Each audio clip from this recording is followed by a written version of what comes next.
So one of the questions most often asked in homeschooling and outside of homeschooling, in the church, outside the home church, is how do you teach your children how to follow the Spirit?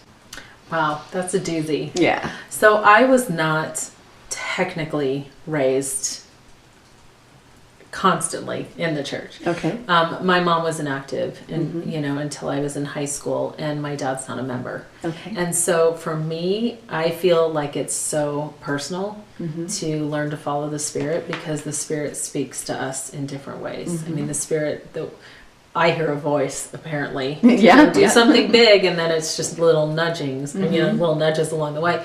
And so I think that the real key is to help your kids find their own way of listening and help them when they come to you and say, this happened or this happened, help them identify the source. Like we talked about in the 9 questions, that does this actually empower you, or does it defeat you? Does it support you or defeat you? So when they come to me and they say, well, I thought this, or I've been exposed to this, or does that empower you or defeat you? So taking them through that process, but helping them to really, because I wasn't in a situation where I was taught the gospel constantly in my home, I've had to figure out how I want to do that. And in a way, it's great because I've had a clean slate of being able to say, well, you know what, here's the thing.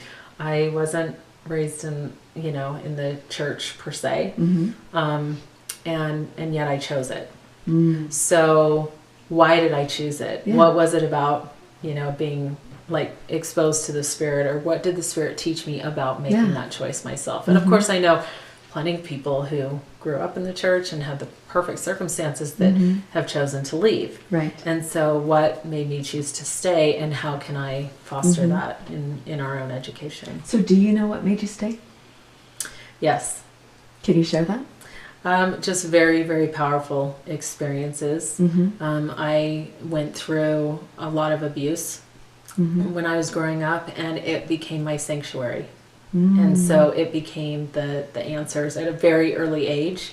It became the saving grace because I chose it in spite of what was going on and the turmoil that was going on in my life. But it's so really, it's more, for me, it's far more about my relationship to God and Jesus Christ than the core doctrine versus the culture. And I've struggled with that because I didn't grow up in the culture. I grew up in inner city Phoenix, and that's become a joke, hashtag inner city. But I grew up in inner city Phoenix, and I was an only child, and my mom was divorced, and at that time in the church, that was not, I didn't fit into the culture. Right. And I spent my summers in Utah with my dad, so I fit in even less.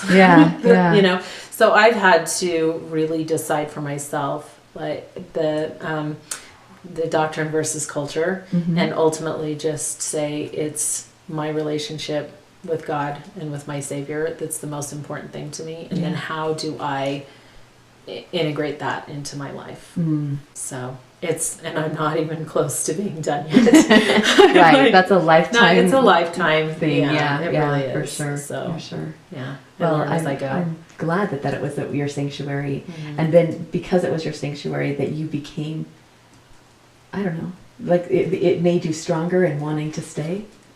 It is, and at the same time, I've kind of become this interesting bridge, especially in Utah, between my friends who are members and my friends who are not members, because I can adapt to both. Yeah. I mean, I can be really flexible, and I don't have a fear around people who aren't, who don't follow the same beliefs. I'm like Hakuna Matata, right? That I just simply, I've been able to, because I was allowed to choose, I allow other people to choose. Great. And that's so critical, because I think that part of the reason why people struggle and why they leave is because they weren't given a choice, And so for me, I just call it holding space, and like, be who you are, because it's not between you and me, it's between you and God.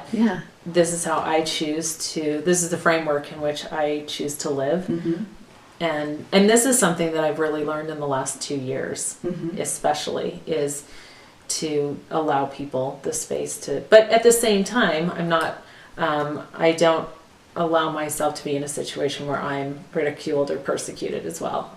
You know, if we can find common ground, Yes. then that's fine. If I'm going to be harassed and berated for what I choose to do or my beliefs, that's where that are you willing to make people uncomfortable? Yeah. And I finally said, yeah, I am, because it's not about you. It's about where I'm being led to go. Right. But if we can just simply hold that space for each other and say, hey, you're doing your thing, I'm doing mine, and if there's collaboration, there is, and if not, we'll part ways, and it's fine. So it's been a really interesting, like 100 Humanitarians has taught me more about that, and being a humanitarian, not just in developing countries, but working on being a humanitarian in all aspects of life. Ooh, that's great. Yeah. What a neat lesson to learn. So, kind of. Continuing. Yeah, kind of. Yeah. To be notified of our newest YouTube videos, be sure to click the subscribe button here. Head over to our new website for the latest gifts and promotions. For more videos like this one, click this playlist here.